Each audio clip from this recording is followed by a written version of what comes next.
D'accord.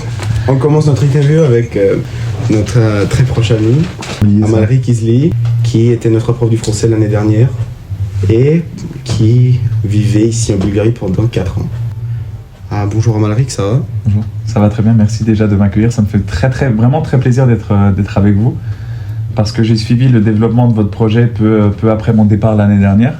Ouais. Et j'étais très heureux de voir que vous étiez une équipe assez motivée en général et que vous aviez vraiment des projets et des idées. Et on y avait un peu réfléchi très rapidement, nous on en avait parlé. Et je suis très content de voir que vraiment c'est un projet que vous avez mené. Et vraiment c'est une fierté pour moi d'être là. Franchement, merci beaucoup de m'accueillir. Ouais, on est très content que tu as décidé de nous rejoindre ici aujourd'hui. On va commencer avec des questions. On est ici pour parler de ta carrière professionnelle. Comment as-tu décidé de devenir un prof du français? Toi, tu es français, au minimum. Comment tu as décidé d'enseigner la langue maternelle? En fait, c'était une très bonne surprise pour moi. J'y avais jamais pensé. Je pensais même pas que c'était quelque chose qu'on pouvait faire en fait à l'étranger. Ouais. C'est au cours d'un séjour en Irlande, quand j'ai fait mon Erasmus en Irlande pour mes études de licence, que j'ai découvert ce métier. J'ai compris qu'en fait, on pouvait transmettre notre propre culture, notre propre langue à l'étranger. Et à ce moment-là, moi, j'étais beaucoup plus tourné vers les sciences, vers les mathématiques, vers la physique, vers la chimie, etc. Et c'est vraiment les domaines que j'aimais. Et j'ai découvert ce métier de professeur de français à l'étranger, notamment à travers une professeure qui s'appelait Marie-Hélène, que j'ai trouvé absolument fantastique dans son approche, dans son rapport avec les étudiants. Et j'ai aimé aussi le regard des Irlandais envers la découverte de la langue et de la culture française. Cette espèce de passion qu'ils avaient pour la France, pour des raisons sûrement très personnelles que moi, j'arrive toujours pas à comprendre. Je me demande toujours pourquoi les gens aiment autant la France, pourquoi les gens aiment autant la culture française et la langue française. C'est quelque chose qui me dépasse un petit peu, donc j'avoue, pour moi, c'est bizarre. Et donc, quand j'ai découvert cette professeure et que j'ai assisté à ses cours, pour moi, c'était comme une révélation. Donc j'ai tout de suite demandé un rendez-vous avec elle. Je lui ai demandé comment on pouvait faire pour faire le même métier qu'elle, pour suivre la même formation. Elle m'a donné tous les conseils nécessaires. Et quand je suis rentré en France, j'ai totalement changé donc, de discipline et j'ai décidé de devenir professeur de français. Donc c'était vraiment une surprise, c'était inattendu. Et je pense que, je sais pas, des signes me montraient que je devais me tourner vers ce domaine-là.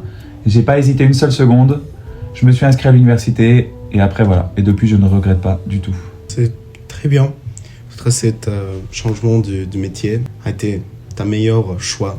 Franchement, à ce moment-là, je me suis beaucoup remis en question, j'ai beaucoup hésité parce que ça fait peur quand même. On pense savoir ce qu'on veut, on y a réfléchi pendant quelques années et au final, il y a un élément qui fait qu'on remet tout en question. Donc au début, ça fait un peu peur, c'est vrai. Mais maintenant, avec du recul, ça fait 6 ans que j'ai pris cette décision, même plus, parce que mon Erasmus était en 2018, donc ça fait 7 ans. Et j'ai aucun regret, j'ai jamais exprimé le moindre regret d'avoir fait ce choix. Ouais. Super. Du coup, est-ce que tu penses que ta mode de vie est différent grâce ou à cause de ta carrière, ta profession? Ça c'est sûr. Mais déjà, à la base, moi je pensais pas vivre à l'étranger, je pensais pas que c'était même une option. Ah ouais? Je pensais vivre à Besançon, ville où je suis né, et ne jamais changer, ne jamais déménager comme 85-90% des gens en fait. En général, on vit dans la ville où on est né ou pas très loin, en tout cas autour. Et donc là, ça fait 5 ans que je vis à l'étranger et ma perception, je pense, du monde a totalement changé. Ah ouais? Et qu'est-ce qui t'a poussé à choisir la Bulgarie? Parce que je crois que ça, c'est ta première choix, Ouais. Comme pays. Mais en fait, c'était mon second choix, mais c'était mon premier vrai pays. Ah ouais. Encore une fois, c'est une coïncidence. There is no such thing as a coincidence. C'est vraiment c'est la vie qui a fait que des choses se sont passées et qui m'ont C'est le mené à hasard. la Bulgarie. C'est un peu le hasard, oui et non. En fait, au début, je devais aller au Canada, qui est mon pays de rêve depuis toujours. Je rêve du Canada, je sais pas pourquoi, j'ai une espèce de fascination pour ça, pour la Québécois. nature. Pour le québécois, par exemple, pour la langue, Ah que ouais. j'aime beaucoup, Ouais, l'accent québécois, que j'adore. Je sais pas si tu es d'accord avec moi, mais Moi, j'aime bien, ouais. ouais, c'est assez spécial. C'est C'est assez... ma passion. Voilà, Les c'est ça. Québécois. Donc je devais aller là-bas, et pas forcément au Québec, je voulais vraiment aller dans une partie plutôt anglophone. Et puis le Covid est arrivé, donc j'ai pas pu partir. Et à ce moment-là, j'ai dû faire un choix donc dans l'Union européenne pour faciliter les déplacements, bien sûr. Mais je voulais en même temps changer. J'avais vraiment ce besoin de changer l'environnement. Ah ouais. J'avais besoin de découvrir des choses. J'avais 23 ans. Je commençais à construire ma vie et à me poser beaucoup de questions. Je voulais pas rester en France, pas en Europe de l'Ouest, parce qu'en fait, même si on parle pas la même langue, tout est pareil entre l'Allemagne, l'Italie, l'Espagne, la France. C'est sensiblement la même chose. Ça va pas. Franchement, c'est voilà. Et je connaissais pas du tout l'Europe de l'Est, je connaissais pas du tout l'Europe centrale. J'étais jamais allé plus loin que la Suisse, ou l'Italie. Et j'avais vraiment envie de découvrir quelque chose. Donc j'ai regardé sur la carte. Le plus loin, c'était la Bulgarie. Je me suis dit, let's go, allons en Bulgarie. Ouais. Et en fait, c'est bien. Une bonne décision, je pense, au final. Ouais, et du coup, quels sont les moments inoubliables dans ton... Au premier, je dois dire, tu préfères plutôt Sofia ou Rousset? Alors oui. Parce que toi, t'as enseigné en Rousset. Au Ouais. premier, t'as vécu là pour 12 ans, pendant 12 ans. Un an. Ah non. 1 an à Rousset, 2 ans à Sofia, ouais. Ah ouais. Mm. Et tu préfères plutôt Sofia ou Rousset? Mais automatiquement, je pense que je préfère Sofia. Mais c'est vrai que mes premiers souvenirs de Bulgarie, j'ai atterri avec l'avion à Sofia, donc bien sûr, voilà. Mais mes premiers vrais souvenirs de ma vie à Sofia, sans être un touriste, Ah ouais. donc vraiment en tant que personne qui vit dans le pays, c'est à Rousset. Donc je me suis construit, je pense, à Rousset la première année. C'est une ville que je porte dans mon cœur et qui restera toujours ma première ville de cœur en Bulgarie. Mais avec du recul, bien sûr, je préfère Sofia. Tout est ici. Il y a beaucoup d'opportunités à Sofia. Mais à Rousset, j'avais découvert une sensibilité chez les gens, un accueil. Et pourquoi Rousset? Pourquoi Rousset? Pourquoi? Mais parce qu'en fait, je suis venu avec un programme qui envoie des Français en Bulgarie, donc un programme d'assistant d'un organisme qui s'appelle France Éducation Internationale. Et en fait, quand j'ai demandé la Bulgarie, on nous a demandé grande ville ou petite ville. Et à ce moment-là, je voulais vraiment, comme j'ai dit tout à l'heure, je voulais vraiment vivre quelque chose de spécial, de différent. Donc je voulais pas venir à Sofia. Rousset, c'est totalement différent. C'est ça, en fait, c'est totalement différent. Je voulais pas venir à Sofia, je voulais pas forcément aller à Varna, qui sont vraiment les deux grosses villes. Ah ouais. Je voulais être un peu dans mon coin, dans une petite ville un peu perdue, au bord du Danube. Et ça m'a beaucoup plu. Totalement perdu. Ouais, totalement perdu, mais c'est... mais justement, c'est une autre vision. Et en fait, je suis content d'avoir eu cette autre vision de la Bulgarie. Ah ouais. Parce que Sofia est... Bon, voilà, c'est la capitale de la Bulgarie, certes, mais ça reste une capitale. C'est-à-dire que ce n'est pas représentatif de tout le pays, de toute la société bulgare, etc. Donc je suis content d'avoir vécu ces deux expériences. Et je pense que je peux dire que je connais, en tout cas j'ai essayé de connaître d'appréhender la culture bulgare, de la découvrir, que ce soit avec les gens, les traditions, un petit peu la langue, etc. Et ouais, je pense que c'était vital de passer par cette étape. Et du coup, avant l'interview, on a parlé du mot bordel. Mm-hmm. Et de toute façon, on était en même sens, on a pensé que le mot bordel, c'est un bon mot. Mm-hmm. Et tu penses que la Bulgarie, c'est un bordel au sens positif? Alors la Bulgarie, c'est un gros bordel, au sens positif. Bien sûr, un bordel organisé, Ah ouais? je pense. Non, mais c'est assez difficile de définir le bordel dans ce cas-là. Mais c'est vrai que toi et moi, on a la même vision de ce mot, Ah ouais. qui normalement est assez négatif. Mais en fait, dans le bordel, il y a une désorganisation qui, quand même... C'est la beauté c'est ça. de la vie, c'est ça? C'est ça, tout n'est pas calculé, tout n'est pas parfaitement timé, tout n'est pas réglé à la minute ou à la seconde ou dans les détails. Et c'est ça qui fait le charme aussi des découvertes et des expériences, de l'inattendu. Et moi, c'est quelque chose qui m'a beaucoup plu en Bulgarie. De trouver aussi je trouve qu'en Europe de l'Ouest, on se met beaucoup de pression sur ce que nous sommes, sur l'image que nous renvoyons, sur ce que nous faisons. On peut pas être en retard, ce qui serait un gros problème pour toi, par exemple. Ouais. Moi, ça va, j'ai de la chance d'être à peu près ponctuel, mais toi, mon pauvre, ce serait difficile. Mais ici, on a beaucoup moins cette pression, je pense. On s'adapte beaucoup plus. Et puis, en fait, on se rend compte que parfois, on se prend la tête pour des choses qui n'ont pas de raison. Ah ouais? Ouais. Ça, c'est bon.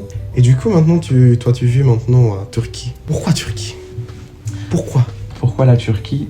En fait, déjà, après 3 ans en Bulgarie, je sentais que c'était le moment pour moi de partir. J'avais encore une fois une énergie qui m'attirait à l'étranger, qui me disait que je m'épanouissais vraiment ici, en Bulgarie. J'ai beaucoup d'amis ici. À l'école, vous savez que ça se passait super bien, Ah ouais. tant avec vous qu'avec les collègues, qu'avec la direction, qu'avec tout le monde. Vraiment, je m'épanouissais dans mon travail et dans l'environnement professionnel et social. C'est vraiment une expérience inoubliable pour moi.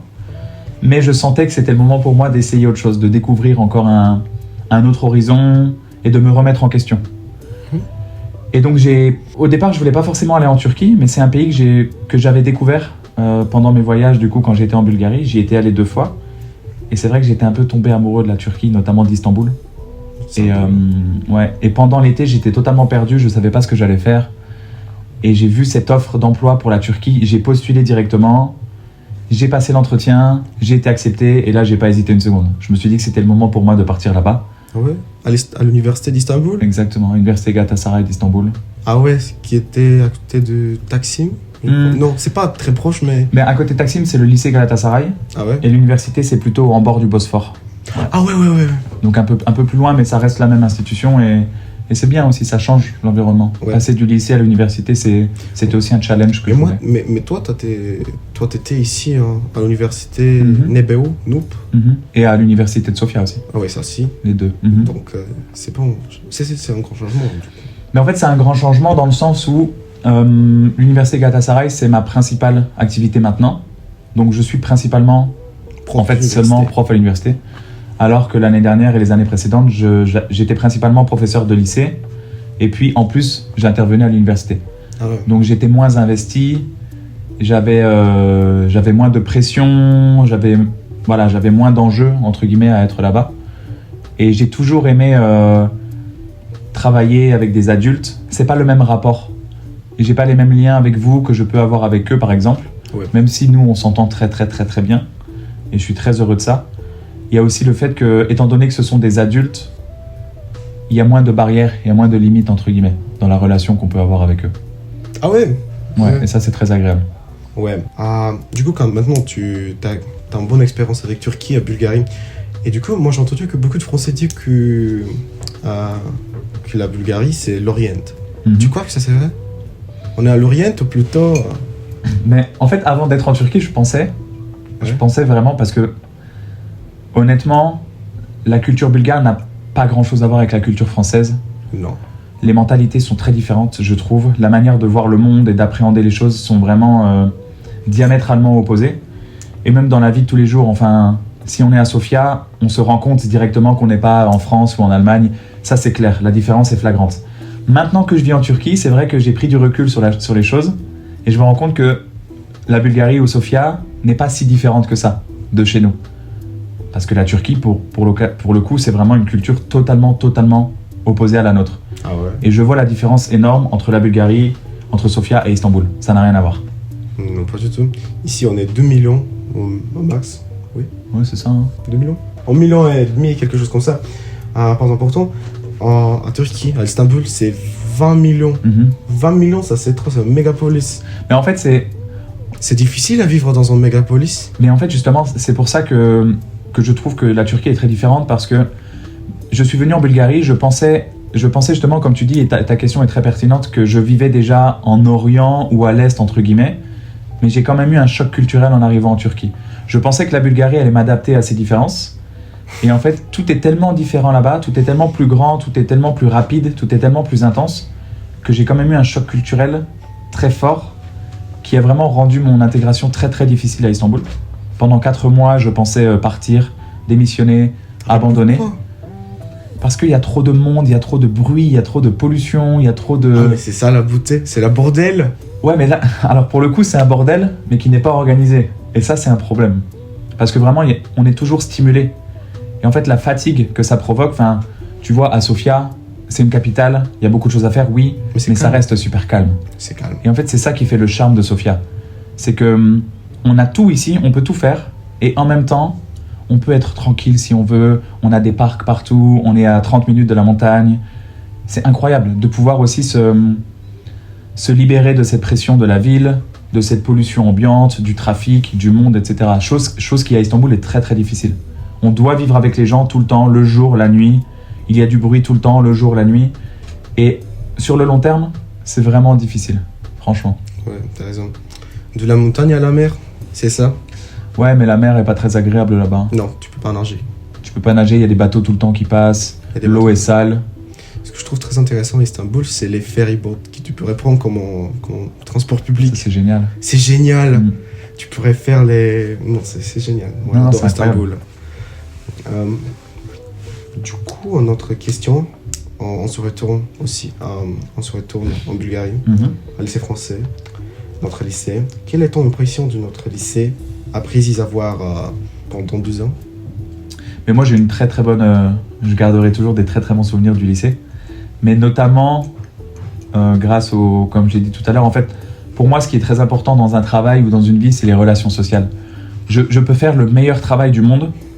Si j'ai des mauvaises relations avec mes chefs ou avec mes collègues, pour moi, ça peut pas marcher. Au contraire, je suis capable de faire n'importe quel travail. S'il y a une bonne ambiance, s'il y a une entraide, s'il y a une solidarité, pour moi, tout va bien. Et c'est ce que j'ai trouvé au lycée Lamartine. C'est un rapport social très bienveillant, très sympathique, notamment avec les étudiants, avec les élèves. Chose qui pour moi était super agréable en fait.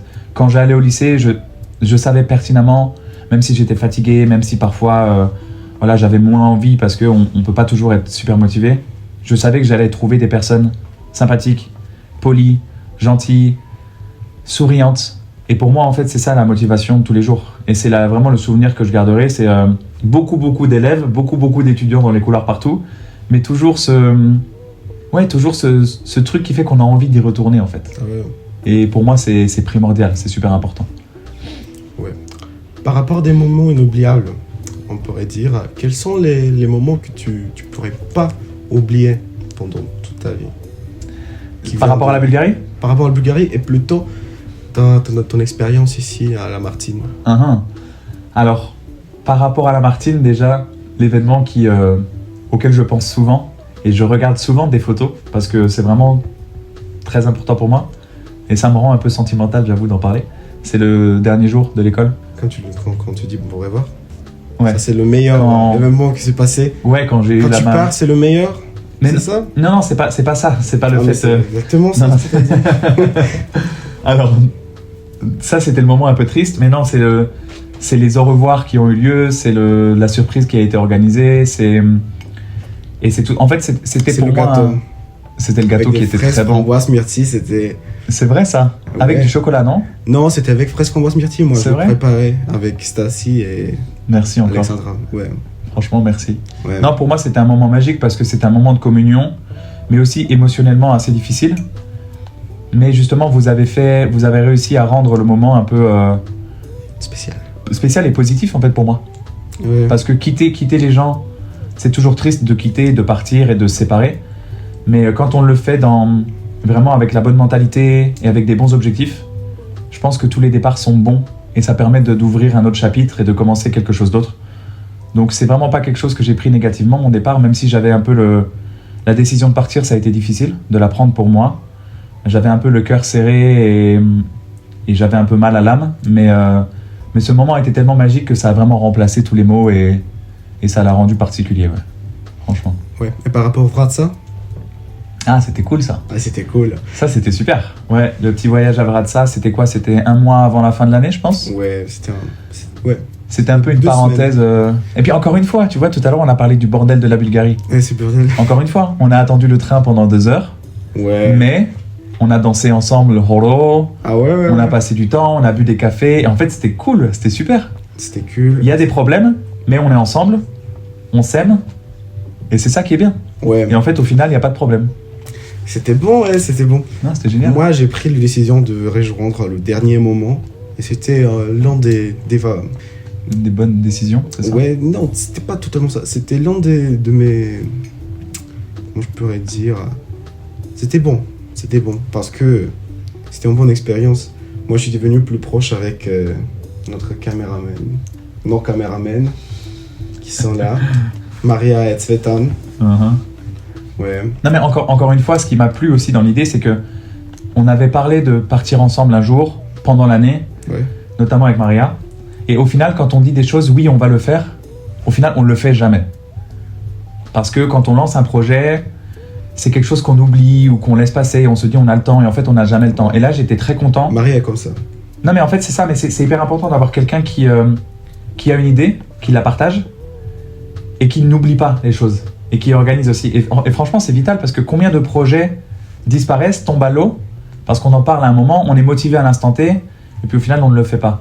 Là, on a eu cette idée, Maria a eu cette idée, elle l'a partagée, certaines personnes ont dit oui, et puis au final, on l'a fait. Et c'est ça qui est cool.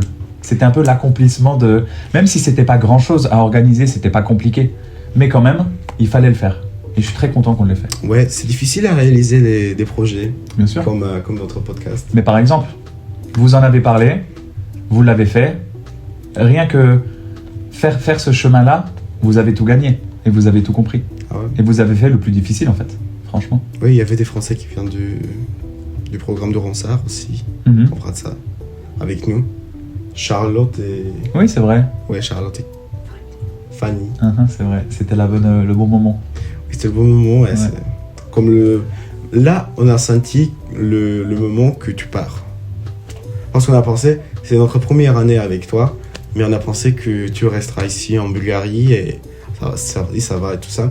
Mais là, on a senti que tu vas partir et c'était un sentiment différent, tu sais. Ouais, c'est vrai. Parce qu'il n'y a pas beaucoup de profs avec qui tu crées une relation assez proche, assez profonde. Parce que, toi, tu es plus jeune que l'autre prof, des profs. Parce qu'il y a des profs qui sont jeunes aussi, mais le chose, c'est que c'est différent quand il n'y a pas une grande différence entre âge. Et toi, ta mode de pensée, c'est plus proche que le nôtre. Et ça, c'était très spécial parce que tu étais là pour nous pendant l'année dernière. Parce que c'était très important. Mais en fait, pour moi, c'est super important de... J'aime pas trop ces relations de professeur-élève, de hiérarchie. Moi, c'est quelque chose qui m'intéresse pas du tout. Et je pense que mon rôle de professeur, c'est plus que dans une classe, devant 25 personnes, à parler, à donner des informations, etc. Pour moi, ça, c'est vraiment le minimum qu'on doit faire. Mais si on ne s'investit pas plus, si on n'est pas là pour accompagner, pour aider, pour conseiller parfois, parce que forcément, vous avez des questions, etc. Si un jour, je perds cette motivation, pour moi, j'aurais perdu l'amour de mon métier et à ce moment-là, j'arrêterai d'enseigner. Pour moi, ça n'aura plus la même valeur. Et à l'inverse, en fait, je pense que nous, en tant que professeurs, on a beaucoup de choses à apprendre de vous, énormément. On est 1 face à 25, face à 30, fois cette classe, ce qui fait quand même beaucoup d'élèves, beaucoup d'étudiants. Vous avez tous une personnalité différente, surtout en Bulgarie. Et je pense qu'on a beaucoup de choses à apprendre de vous. Et ce serait hyper égoïste de dire que l'enseignement, c'est seulement dans ce sens-là. Moi, je donne, mais je ne prends rien. Non, c'est bilatéral. Je donne, je prends. Et c'est un échange continuel, en fait, tout au long de l'année. Pendant la classe, après la classe, autour d'événements à l'Institut français. On s'est beaucoup vu, par exemple, toi et moi notamment, ou certains autres à l'Institut français. Et pour moi, ça aussi, c'est super important. De créer un environnement, en fait, agréable autour de la langue française ici. Et c'est comme ça, je pense, qu'on transmet l'amour de la langue et la passion, j'imagine. Ouais. Du coup, raconte-moi un peu de l'échange. De l'échange avec les élèves ? Avec les élèves. Mais l'échange, le mot l'échange. L'échange, c'est la base de tout. Parce que si on n'échange pas, je pense que se construire tout seul, là, ça va être très philosophique. Hein. Ouais. J'espère que ça vous dérange pas. Ça va. C'est le but. C'est le but. Une espèce d'introspection. Ouais. Je pense qu'on peut Comme jamais le tarte au caca. Très introspection, la tarte Mais ça, au c'est une caca. métaphore. C'est vrai, hein. C'est une métaphore, Ouais, ouais. t'as raison.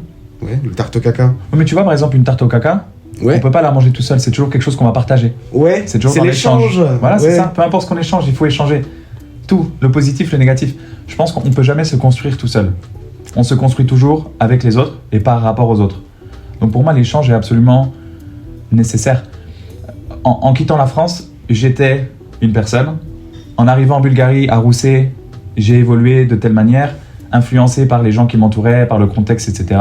À Sofia, j'ai aussi grandi, évolué grâce à vous, avec vous. Et je pense que vous aussi, vous avez évolué les uns avec les autres, etc. Et en fait, l'échange est absolument nécessaire dans toutes les parties de notre vie. Enfin, si on arrête d'échanger, je pense que la société déjà ne peut plus fonctionner. Parce qu'on ne partage plus, on n'a plus de choses en commun, et on devient égoïste, égocentrique, et je pense que ça peut être des grands problèmes pour nous. Ouais. Donc l'échange, c'est la base de tout. Que ce soit en amour, que ce soit en amitié, que ce soit au niveau familial, la communication, le partage, c'est super important, c'est vital. Et tu as raison. Tu crois, hein? Ouais, je crois. Du coup, notre question qui est un peu sérieux maintenant. Non, ça va être ça. L'échange, c'était pas sérieux? Non, l'échange c'était sérieux, mais en quelque chose de plus sérieux. Qui est lié au. Peut-être quelque chose qui est très actuel maintenant. La violence. Il y en a trop? Il y a trop. Ouais. Partout? Partout. À l'école, par exemple. À Istanbul, maintenant, avec toutes les manifestations. Bien sûr. Ouais, pour les droits humains, du coup. Ça se passe. Comment ça se passe à l'Istanbul? Est-ce que c'est vraiment assez. assez dangereux? Alors, c'est une question. Je réponds honnêtement? Honnêtement. Honnêtement? Ok. Donc, non, la violence est partout. À Istanbul, notamment, actuellement, c'est très violent. Le contexte est assez difficile, je pense. Il y a des gros conflits, des problèmes sociaux, des problèmes politiques. Mais je pense qu'il y en a à Istanbul comme il y en a partout, malheureusement. Et je pense pas que ce qui se passe en Turquie soit plus violent que dans d'autres contextes. C'est juste que les gens l'expriment actuellement. Mais je pense qu'il y a une certaine violence aussi en France, en Bulgarie, qui n'est pas encore ressortie, mais qui sortira forcément à un moment. Et la violence, elle fait partie malheureusement de notre quotidien. Que ce soit une violence physique, mais surtout, et ce qui est le plus important malheureusement, je pense, c'est tout ce qui est la violence psychologique, violence verbale, violence morale, qui cause beaucoup de problèmes à la société et aux personnes qui la composent en fait. Tu as raison. Malheureusement, c'est omniprésent. Si on s'intéresse un peu à... Bon, là, c'est des domaines un peu grands, mais à la politique ou à la géopolitique ou à la société en général, on se rend compte que la violence est partout, omniprésente, tout le temps, malheureusement. Et j'espère qu'un jour, on s'en sortira, mais je doute que dans les années futures, ou en tout cas dans un avenir proche, je doute que ces choses évoluent positivement, malheureusement. On l'espère. On espère, on peut faire que ça, de toute façon, à notre échelle. On n'a pas d'autre force, je pense. Ouais, et du coup, est-ce que tu penses que cette violence qui est partout dans le monde est un modèle pour les élèves à faire violence? Mais au niveau quotidien, harcèlement. Ah, le harcèlement. Harcèlement, ouais. Ah, mais ça, c'est absolument terrifiant. Mais je pense que de toute façon, si la société est violente, à tous les niveaux, on la ressent. Que ce soit au niveau politique, au niveau économique, au niveau dans le travail, au niveau de l'école, c'est obligatoire parce que tout est basé autour de ça. Et c'est sûr qu'à l'école, il y a une violence qui est énorme. Mais encore une fois, là, c'est pas forcément physique, c'est vraiment une violence qui est verbale et qui est psychologique. Et le problème de l'école, c'est que c'est le moment où les élèves se construisent en tant qu'adultes. C'est le moment où psychologiquement, on commence à changer d'état d'esprit, on commence à comprendre comment la société fonctionne, etc. Et le problème, c'est que cette violence, quand elle arrive à ce moment-là, elle conditionne aussi ce qu'on sera après. Donc c'est un paradoxe, un peu, c'est un cycle. Ouais, totalement. Ouais, c'est un cycle infini, c'est un cycle infernal, je pense. Ouais, un cercle vicieux, comme on dit. Moi, j'avais pas pensé de ça. Mais non, franchement. Franchement, c'est un peu moche, ça. Ouais, c'est terrifiant, en fait, ça fait peur. Ça fait peur. Ouais, ça fait peur. Ça fait peur parce que il y a des élèves qui veulent très bien être des politiques et tout ça, mais ils sont totalement des psychopathes. Tu penses à quelqu'un, là, non? Je pense à quelqu'un, ouais. On dit pas des noms. Non, c'est pas le but. On dit pas des noms. D'autres questions qui va être très utile pour les élèves de notre lycée. À ton avis, quelles sont les erreurs qui sont très typiques pour nous les Bulgares? En ce qui concerne la langue française? En français. Ah. Parce que tu es un prof du français. Il y en a trop. Il y en a trop, beaucoup, mais... hein. Donne des exemples. Non, je rigole. Des erreurs typiques des Bulgares en français, c'est une bonne question. Ça, c'est quelque chose que j'aurais peut-être dû préparer, tu vois. Comme ça... Mais non, je pense que c'est des erreurs... Mais enfin... Des genres, par exemple. Ouais, le genre. Mais le genre aussi, c'est... Ça n'a pas de sens. Là où en bulgare, il y a une certaine logique, en français, il n'y en a pas. Donc c'est normal. C'est que des choses à apprendre par cœur. Ouais. Et non, je pense que... Déjà, il faut un peu relativiser sur les erreurs. En général, on stigmatise toujours les problèmes qu'on a. On se rend compte toujours de « Ah, j'ai fait une erreur ici, j'ai fait une erreur là ». Mais on met jamais en valeur les réussites et ce que vous faites bien. En tout cas, la chose qui est, c'est qu'à Lamartine, vous avez un très très bon niveau de français en général. Vous êtes dans un environnement francophone. Vous êtes dans les meilleures conditions pour parler français. Et votre niveau le prouve. Aujourd'hui, toi, tu peux mener une interview. Je pense pas que tous les étudiants de français de Bulgarie puissent le faire. Donc ça prouve que vous êtes investi, que vous êtes motivé, etc. Donc ça, c'est déjà le plus important. Ah, mais on avance chaque année. Par exemple, l'année dernière, moi, je pourrais pas dire mon nom en français. Si, oui, mais voilà, au final, ce qui est intéressant, c'est de progresser et d'avancer en corrigeant un peu. Après, au niveau des erreurs vraiment précises, je sais pas, c'est le subjonctif peut-être, par exemple. Ça, c'est dur. Non, les accords. Mais c'est vraiment des choses. Bien que le subjonctif ait ses difficultés. Waouh, bravo, c'est beau ça. C'est bon, c'est bon. Tu as préparé cette phrase avant, non? Non. Tu l'as répétée dans ta tête pendant une demi-heure là. Quelque chose comme ça. Tu attendais ce moment-là. Non, mais voilà, en fait, c'est jamais des choses très importantes. Si on peut communiquer, si on peut comprendre, si le message est transmis, avec subjonctif, avec tout ça, en fait, on s'en fout un peu. L'objectif, c'est vraiment de pouvoir réfléchir, de pouvoir élaborer des réflexions et des idées et de pouvoir les transmettre. Et en fait, c'est ça.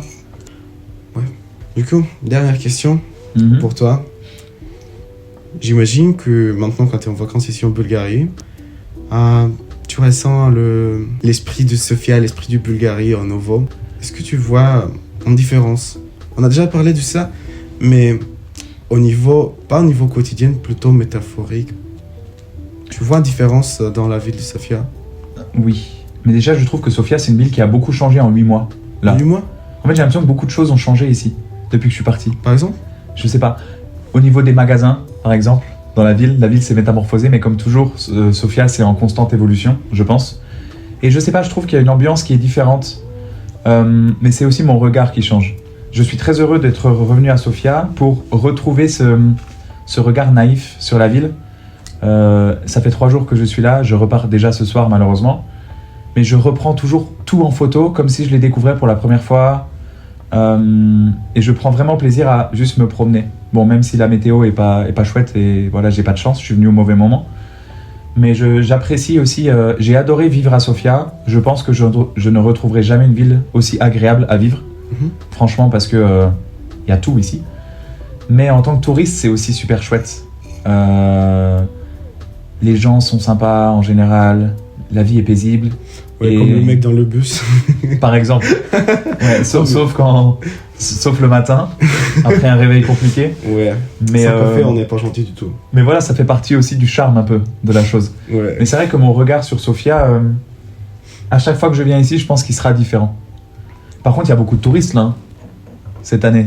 Ouais, Ça, par exemple, ça a changé. ouais, effectivement, ouais. Il y en a énormément. Chose qu'il n'y avait pas forcément l'année dernière. En tout cas, pas à cette période de l'année. Ouais. Pas en mars, avril. Je crois que maintenant c'est moderne de visiter Sofia. Mais tout le monde adore Sofia. Mais tout le monde adore Sofia parce que c'est très gentil, c'est super, c'est sympa. Et puis pour les Européens, ouais, c'est bien. mais par exemple, à la fin de l'année 2023, a été très moderne Mhm. à visiter. Maintenant c'est Sofia. Bien sûr. C'est juste, c'est une actualité dans le monde du tourisme. Mais c'est bien. Je pense que c'est bien. Sofia Ça. a besoin de ça. Sofia a besoin de ça. Et je souhaite que la ville se C'est développe bon autour pour, de ça. pour et les économiques. Ça va. Je pense. Pourquoi pas? Mais à Sozopol aussi, moi cet été, moi j'étais à Sozopol, moi j'ai vu plein de Français par exemple. Bien sûr. Au minimum 10. Quand même. Pour Sozopol, c'est beaucoup. Pour Sozopol, moi j'ai vu 10, mais non, je rigole, ils sont beaucoup, ils sont pleins.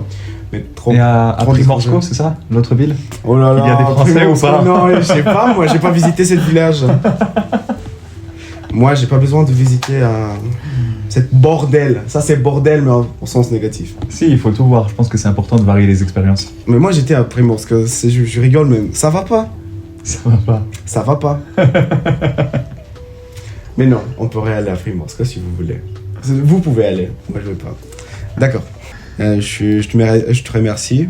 Mais Pour, en fait, c'est moi qui te remercie. C'est moi qui vous remercie de m'avoir accueilli, de m'avoir proposé ça. Et franchement, vraiment, je suis très, très, très... Et c'est sincère, je suis très, très heureux d'avoir fait ça et d'avoir pu discuter. Et c'est très intéressant pour moi, très formateur. Moi aussi. Et c'est la première fois que je fais ça en plus. Donc comme quoi, vous avez beaucoup de choses à m'apporter aussi. La preuve. Comme quoi, c'est pas que du mensonge. On continue à l'Istanbul dans 3 jours. Mais oui, j'espère. Pourquoi pas, ouais. Bien sûr, avec on pourrait plaisir. continuer l'interview. Vous pouvez Istanbul. vous pouvez vous exporter maintenant. Ouais. Au cours de vos voyages, vous interviewez des gens. L'Istanbul, il parle. D'ailleurs, il y a plein de gens qui parlent français en Istanbul. Moi, je connais plein de gens qui parlent français, ça c'est sûr. Qui parlent français. Moi, j'étais au Grand Bazar. Et là, Tout le monde parle français au Grand Bazar. tout le monde parle français, Bien ouais. sûr. Moi, je voulais prendre des herbes et il commence à parler en français. Ça, c'était avec un gros accent, normal. vraiment un gros accent, mais ça va. C'est la plus belle langue du monde, c'est normal. Tout le monde parle français. N'est-ce pas? Au revoir. Au revoir. Pareil.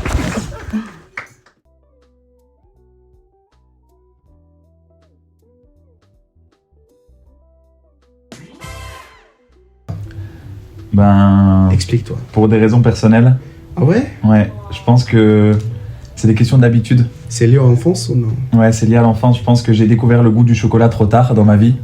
Par Ce contre, qui fait que psychologiquement, c'est pas une saveur qui me parle et qui me représente. ah, mais c'est pourquoi tu as Exactement. pris le caca de Dubaï. Exactement, c'est ça. C'est totalement... On déteste le chocolat de Dubaï. Mais d'accord, on continue parce que on doit être sérieux.